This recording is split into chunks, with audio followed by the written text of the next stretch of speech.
मंदिर मस्जिद गिरजाघर ने बांट दिया भगवान को। धरती बांटा सागर बांटा मत बांटो इंसान को। नमस्कार जोहार, मैं हूं देवेंद्र कुमार। दोस्तों, विनय महाजन ने जब यह पंक्तियां लिखी तो उनके दिमाग में पूरी मानवता को एक करने का एक भाव था। टुकड़े टुकड़े टुकड़े में विभाजित ये जो हमारा सामाजिक समूह है, मानवता है, उसे एक छतरी में लाने की कोशिश थी। एक सवाल उनके अंदर गूंज रहा था कि भाई, धर्म के नाम पर, जाति के नाम पर, भाषा के नाम पर हम कितने दिनों तक विभाजित रहेंगे और मानवता कब तक रहती रहेगी। लेकिन सुबह झारखंड में यही होता नजर आ रहा है। झारखंड की जो 9 जनजातीय और क्षेत्रीय भाषाएं हैं, उनका सम्मान और उनके सम्मान की बात करना बिल्कुल वाजिब है। वो संथाली हो, मुंडारी हो, कुडुक हो, तमाम भाषाएं जो यहाँ के आदिवासी समुदाय के द्वारा बोली जाती है, और वो तमाम भाषाएं जो क्षेत्रीय हैं या रीजनल लैंग्वेज के रूप में स्थापित है, उनका भी सम्मान है। लेकिन सवाल यह है कि एक बिलगाव सा भाव हम मगही के प्रति, भोजपुरी के प्रति और अंगिका के प्रति क्यों रखते हैं? और जब मगही और भोजपुरी की बात आती है तब उसे एक अलग चश्मे से क्यों देखा जाता है? जबकि पलामू कहें, गढ़वा कहें, लातेहार कहें, चतरा कहें, गिरिडीह कहें, देवघर कहें, इन तमाम इलाकों में मगही बोलने वालों की एक बड़ी जमात, ठीक है, उसी पलामू में भोजपुरी भी बोली जाती है, लेकिन एक बड़े इलाके में मगही भी बोली जाती है, और उसके साथ कुछ दूसरा जो वहां के लैंग्वेज है वह भी बोली जाती है। लेकिन मैं बात मगही की कर रहा हूं इन तमाम इलाकों में। जैसा कि मैंने बताया आपको, पलामू, गढ़वा, लातेहार, चतरा, कोडरमा, बरही, चौपारण, बरकट्ठा, गिरिडीह, देवघर, इन तमाम इलाकों में मगही या मगही से मिलती जुलती भाषाएं भी बोली जाती है। खासकर कुड़माली या जिसे मिश्रित मगही कहते हैं, वह भी उसी इलाके में बोली जाती है। और कभी आपने जयराम महतो की भाषा सुनी हो, उनकी मदर लैंग्वेज, ठीक है, वे कहेंगे मगही नहीं है यार, क्या पर क्या वो मगही मिश्रित नहीं?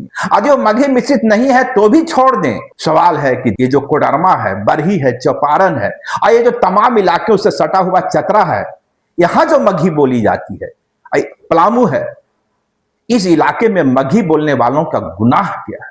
क्या गुनाह यह है कि वे झारखंड का हिस्सा बन गए? और जब वे झारखंड का हिस्सा बने तो क्या उन्हें अपनी भाषा छोड़ देनी चाहिए? क्या बरही, कोडरमा, चौपारण के लोगों को, पलामू के लोगों को, या वहां के जो मगही बोलने वाली एक बड़ी आबादी है, उन्हें मगही भूल जानी चाहिए? और यदि ऐसा नहीं है तो मगही को एक अलग चश्मे से देखने की कोशिश क्यों की जाती है? मैं बार बार कह रहा हूं कि यहाँ की वो तमाम जनजातीय भाषाएं, तमाम क्षेत्रीय भाषाओं का सम्मान होना चाहिए। संताली का होना चाहिए, मुंडारी का होना चाहिए, कुडुक का होना चाहिए, उन तमाम भाषाओं का होना चाहिए। मेरा आग्रह सिर्फ इतना है, मगही के प्रति एक अलग नजरिया क्यों? यह तो तभी भी मगही ही बोलते थे ना जब झारखंड का गठन हुआ था। ऐसा तो था नहीं कि झारखंड गठन के पहले पलामू के लोगों की भाषा दूसरी थी, चतरा के लोगों की भाषा दूसरी थी, हजारीबाग का जो उस तरफ का इलाका है बिहार से सटा हुआ या कोडरमा से सटा हुआ, उसकी इलाका भाषा दूसरी। इन तमाम इलाकों में तब भी मगही ही बोली जाती थी, आज भी मगही ही बोली जाती है। लेकिन फिर इस मगही पर विवाद क्यों? दरअसल मैं बात कर रहा हूं जेटेट परीक्षा की। आपको बताने की जरूरत नहीं है, पिछले करीबन 10 से 11 वर्षों 2016 के बाद इसका आयोजन नहीं हुआ है, और जिसके कारण लाखों लाख अभ्यर्थी छात्र सड़क पर हैं, संग्राम कर रहे हैं, आंदोलन कर रहे हैं, और उनकी गुजारिश इतनी है, उनकी चाहत सिर्फ इतनी है कि जेटेट का परीक्षा का आयोजन कर लिया जाए, जिसके बाद उनके हिस्से भी खुशहाली आएगी। राजनेताओं के हिस्से तो खुशहाली आती ही रहती है। वे तो कभी 20 लाख का फर्नीचर की मांग करते हैं, करोड़ों का बंगला, आवास जो कहें, उनके हिस्से तो आ ही रही है। लेकिन इन अभ्यर्थियों के हिस्से क्या आएगा, इन छात्रों के हिस्से क्या आएगा? इसकी लड़ाई तो ये लड़ रहे हैं। और इनकी चाहत क्या है? एक अदना सा टीचर बनने का ख्वाब, आप इसमें भी बाधा बन रहे हैं, इसमें भी खलल डाल रहे हैं और यह साबित करने की कोशिश करें कि मगही ना ना ना, मगही तो झारखंड की भाषा नहीं है। यदि मगही झारखंड की भाषा नहीं है तो कोडरमा की भाषा क्या है, चौपारण की भाषा क्या है, बरकट्ठा की भाषा क्या है, और दूसरे तो चतरा की भाषा क्या है, और चला ये रांची तक। रांची के जो निकटवर्ती क्षेत्र हैं रांची हजारीबाग का, वहां एक मिश्रित मगही भी तो बोली जाती है। उस मिश्रित गिरिडीह में जिस भाषा में जयराम महतो बात करते हैं वो कह सकते हैं दूसरी भाषा है, पर यदि उनकी भाषा को आप सुने तो आपको एक मगही का अंश नजर आएगा, एक मिश्रित मगही नजर आएगी। आप उसे कुड़माली कह लें, जो कह लें, आप कर सकते हैं। लेकिन जो विशुद्ध रूप से मगही बोलने वाले इलाके हैं, चतरा, बरही, बरकट्ठा, चौपारण, कोडरमा, इनका गुनाह क्या है? दरअसल इस बार और इसके पहले भी कहीं ना कहीं मगही को साइडलाइन करने की कोशिश होती रही, और इस बार भी जैसे ही कोर्ट का डंडा चला, सरकार ने नोटिफिकेशन जारी कर दिया, नियमावली आ गई, और जब नियमावली आई तो उससे मगही गायब थी, अंका गायब थी, भोजपुरी गायब थी। अब विवाद की शुरुआत यहां से ही होती है। सबसे पहले तो वित्त मंत्री राधा कृष्ण किशोर, जो खुद पलामू से आते हैं जहां मगही बोली जाती है, उन्होंने अपना विरोध दर्ज किया।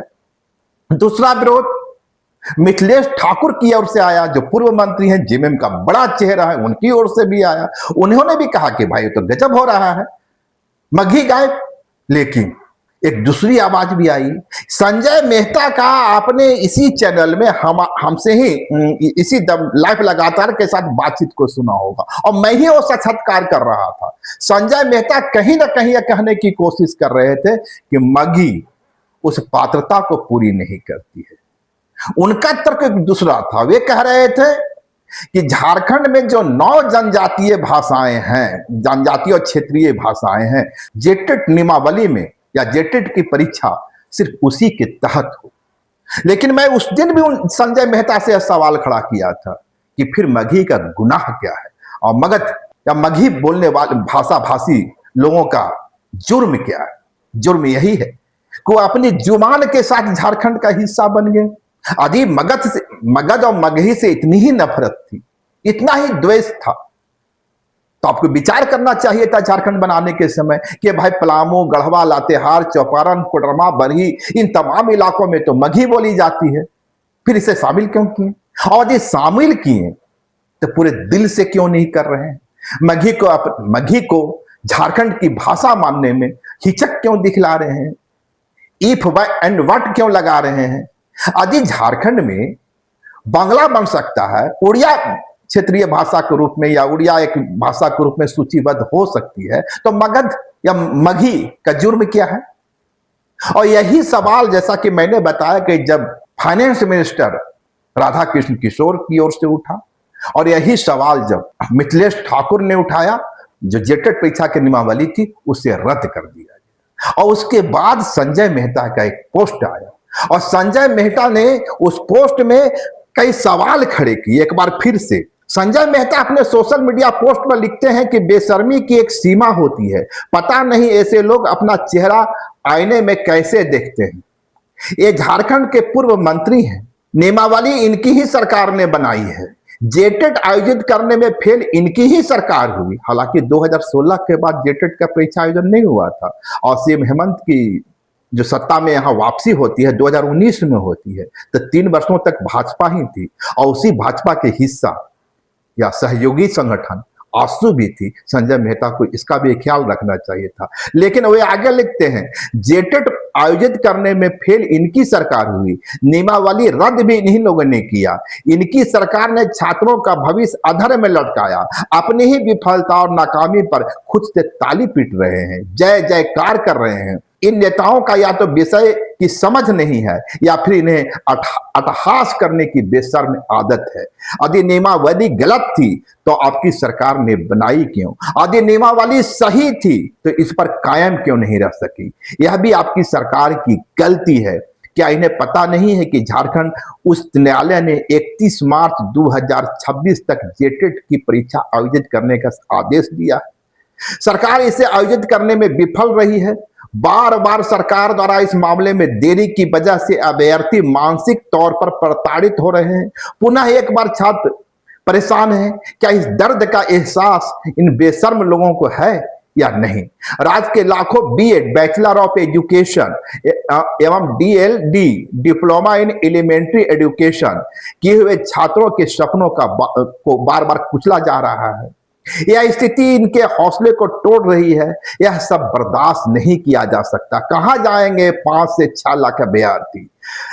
वर्ष 2016 के बाद अब तक लगभग 10 सालों में झारखंड शिक्षक पात्रता परीक्षा का आयोजन नहीं किया जाना व्यवस्था पर प्रतिकूल प्रभाव डाल रहा है। यह सरकार की बड़ी विफलता है। यहाँ के युवाओं को शिक्षक नियुक्ति प्रक्रिया में आवेदन का मौका भी नहीं मिल पा रहा है। यह अवसर समानता के मौलिक अधिकार को मारने के समान है। यह सब अराजक स्थिति को जन्म देगा। प्रत्येक वर्ष बीएड और डीईएलडी अभी पास करने वाले अभ्यर्थियों की उम्र निकल रही है। पात्र अभ्यर्थी को नौकरी देना तो दूर, नियुक्ति के लिए अवसर की स्थिति को भी मार देना अत्यंत पीड़ादायक है। सरकार के लोगों को अपनी विफलता पर ताली पीटना शर्मनाक है। लानत है आप जैसे लोगों पर। हमें नीतिगत समाधान चाहिए। नाटक और नौटंकी बंद हो। दरअसल यह सब कुछ आया है मिथिलेश ठाकुर के एक सोशल मीडिया पोस्ट पर। जैसा कि मैंने बताया कि मिथिलेश ठाकुर ने पहले के नियमावली पर अपनी आपत्ति दर्ज की थी और जब नियमावली रद्द हो गई तो उन्होंने लिखा था शुभ समाचार। इसी शुभ समाचार पर पूरा सियासत है और कहीं ना कहीं संजय मेहता मिथिलेश ठाकुर को कटघरे में खड़ा करने की कोशिश कर रहे हैं। लेकिन एक सवाल दूसरा भी है। जिस तरीके से मिथिलेश ठाकुर ने मगही और तमाम दूसरी भाषाओं के लिए अपना फिक्र की, अपनी पीड़ा का इजहार किया, भाजपा कहीं इसमें चुकती नजर आई। चुकती मैं इसलिए कह रहा हूं, यदि कोडरमा की बात करें, कोडरमा से नीरा यादव हैं, बरही से मनोज यादव हैं, बरकट्ठा अमित यादव, हजारीबाग भाजपा के प्रदीप प्रसाद, चतरा जनार्दन पासवान, पलामू आलोक चौरसिया, गढ़वा लातेहार, ये तमाम यदि इलाके का गौर करें, तमाम विधानसभा का गौर करें भाजपा भाषी का, इसमें बड़ी संख्या भाजपा या उसके सहयोगी संगठन जो लोजपा है उसके ही विधायक रहे। लेकिन इस मामले में मगही वाले सवाल पर ना तो अमित यादव बरकट्ठा विधायक ने कभी कोई सवाल खड़ा किया, ना तो मनोज यादव की ओर से कोई कड़ी प्रतिक्रिया आई, ना नीरा यादव की ओर से कोई कड़ी प्रतिक्रिया आनी। मगही भाषा भाषी क्षेत्र से आने वाले भाजपा के तमाम विधायकों ने चुप्पी साध रखी। उसमें आलोक चौरसिया भी हैं, उसमें नीरा यादव भी हैं, उसमें मनोज यादव भी हैं, उसमें अमित यादव भी हैं और तमाम भाजपा के विधायक हैं जो मगध या मगही भाषा भाषियों का प्रतिनिधित्व करते थे या जिनके इलाके में मगही बोली जाती है। और यदि सरकार के ही किसी बंदे ने, जेएमएम से ही जुड़े किसी नेता ने या पूर्व मंत्री ने सवाल को खड़ा किया और मौजूदा मंत्री राधाकृष्ण किशोर ने भी इस सवाल को खड़ा किया, तो गुनाह क्या था? क्या मगध भाषा भाषी के सवाल को, मगही के सवाल को सामने लाना गुनाह है?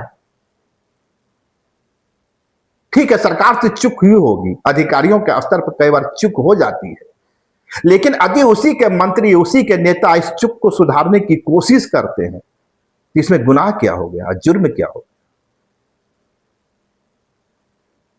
आखिरकार सरकार ने तो माना। अब देखना होगा कि जो नई नियमावली आ रही है या आएगी, उसमें मगही को, अंगिका को, भोजपुरी को स्थान मिलता है या नहीं मिलता है, वह देखने वाली बात होगी। लेकिन इतना साफ है कि जिस सवाल को भाजपा के विधायकों को उठाना चाहिए था, विपक्ष को उठाना चाहिए था, विपक्ष आप कहें कि भाजपा के जो प्रदेश अध्यक्ष हैं आदित्य साहू ने इस मुद्दा को उठाने की कोशिश की, उठाया भी, लेकिन आदित्य साहू को उनके ही विधायकों का साथ मिलता हुआ नहीं दिखा, या जितनी पुरजोर मिलना चाहिए था उस हद तक नहीं मिला। मनोज यादव ने कोई बड़ा प्रेस कॉन्फ्रेंस नहीं की, नीरा यादव रांची आकर के बहुत को बड़ा मुखर इस पर नहीं हुई। बरकट्ठा विधायक अमित यादव ने भी इस मुद्दे को कोई बड़ा सवाल नहीं बनाया। चतरा जहां मगही बोली जाती है, जनार्दन पासवान भी इस मुद्दे पर मुखर नहीं हुए। आप कह सकते हैं कि देवघर में भी मगही बोली जाती है, जहां से सुरेश पासवान आते हैं, निश्चित रूप से उनकी ओर से भी कोई मुद्दा नहीं बनाया गया। आलोक चौरसिया सामने नहीं आए, जहां से पलामू में मगही बोली जाती। तो क्या भाजपा भी इसे गंभीरता से नहीं ले रही थी? एक कई सवाल हैं, लेकिन साफ है कि जिस तरीके से संजय मेहता इन चीजों को ले रहे हैं, उसकी भी अपनी पॉलिटिक्स है। संजय मेहता विपक्ष का नेता है, उन्हें हक है कि सरकार को आईना दिखलाए, दिखला रहे हैं।